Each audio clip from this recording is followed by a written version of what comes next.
Namaste. I am Sudha Murty, an author.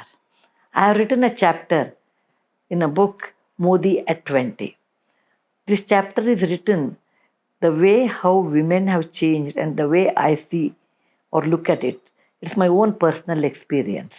I'm the best example to know how economy has changed in India after India's independence because I was born in 1950 just after the independence in 1947, and I remember how was the economy of our country in the early years after Britishers left and how it changed in 1991 after liberalization and how it dramatically changed after 2001, and you can see its effect in 20 years.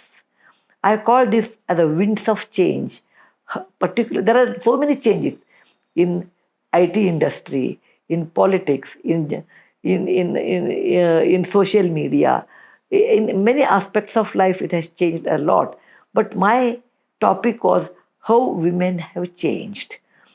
When you look at women, how they were in 50s, 60s, 70s, 90s, and 2000, and in the last 20 years, I can make out there's a tremendous amount of confidence with women because I work with poor people and rural area and in different states. The change what I see is a real, it is not an imagination. I call this the winds of change, particularly for women. Normally, earlier times women were not educated, later they were educated only to a degree. Be happy in whatever you get. Like going to Olympics itself was a great achievement in India. Women going to Olympics was never heard. And they were so happy, whatever little opportunity they would get, be happy, content in very little achievement was the motto. But in the last 20 years, women have changed so differently and they have become very courageous, entrepreneur, and self assured and very confident. I'm very happy as a woman. I'm very happy as an author. I'm very happy as a philanthropist. I'm very happy as a social worker. I have given a true incident when, 20 years back, I met a mother and a child. A mother was a cook, a child was going to school. And I met them and I talked to them. The lady, the mother, told me that she wants her daughter should become a receptionist, and that is her aim in life. She was a young widow. She told me her parents were coolies and they were storing the money in a box because they did not have a bank account.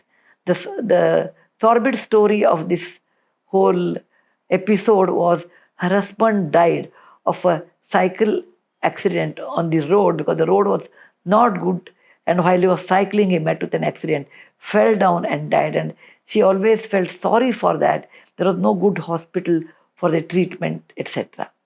After 20 years, when COVID started, we wanted to do a lot of things in house or in our own country, in our own state, particularly PPE kits, because it was very, very essential for the doctors. The imported PPE kits will take time, and some of them were not even a good quality.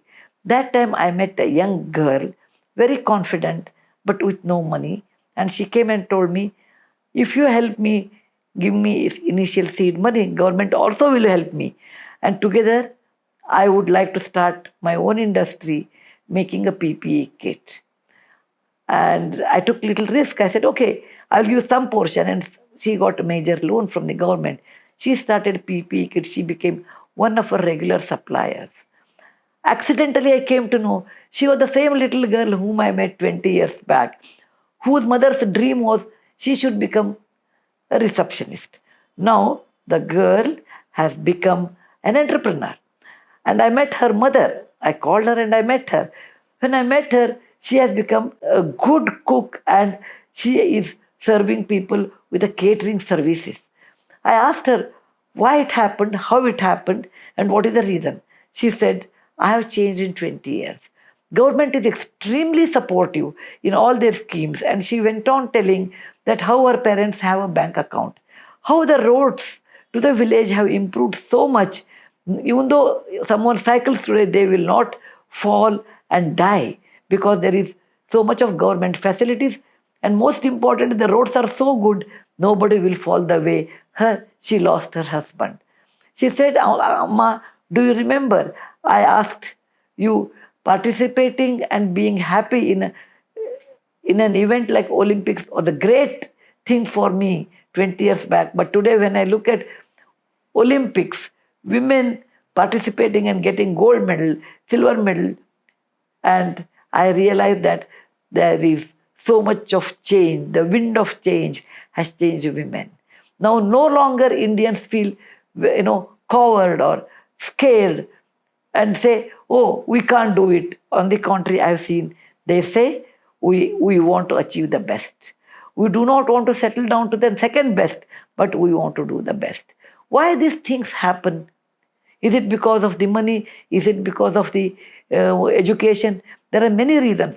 But the most important reason I feel is the leadership. A great leader can inspire people. He can bring a wind of change in many directions. And that is what has happened in our country. A great leader's life, like Mr. Modi ji, who is our president, prime minister, is a great advantage to us.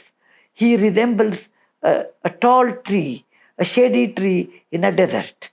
In desert, a tree stands with lot of heat and all alone, but people below the tree get so much advantage.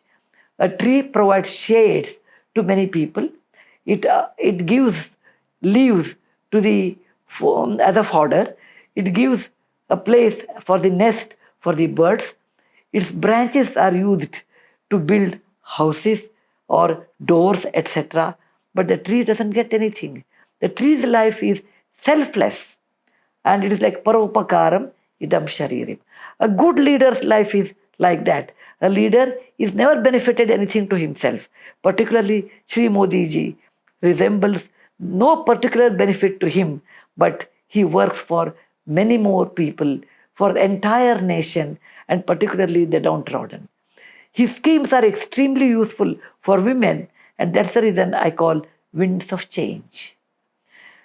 He resembles me, a shloka which I have read, like Paropakaram Vahanti Nadyaha, Paropakaram Dugdanti Gavaha, Paropakaram Idam Shariram.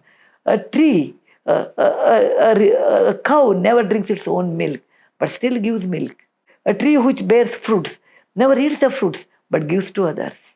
A life of a leader is for the country, for the benefit of others, and which is also told by Rama in Ramayana. He says, a life of a rishi and a life of a leader, both are same. It is meant for the people, not for oneself. I'm very happy this kind of changes have come in our country, where women have become confident, downtrodden have become confident. Education is such a great tool. More than that, entrepreneurship has become the word of the day. I'm grateful that we have such tall leader. May my country prosper under his leadership. Dhanyavad. I am Sudha Murty, an author, philanthropist, a teacher, and a social worker.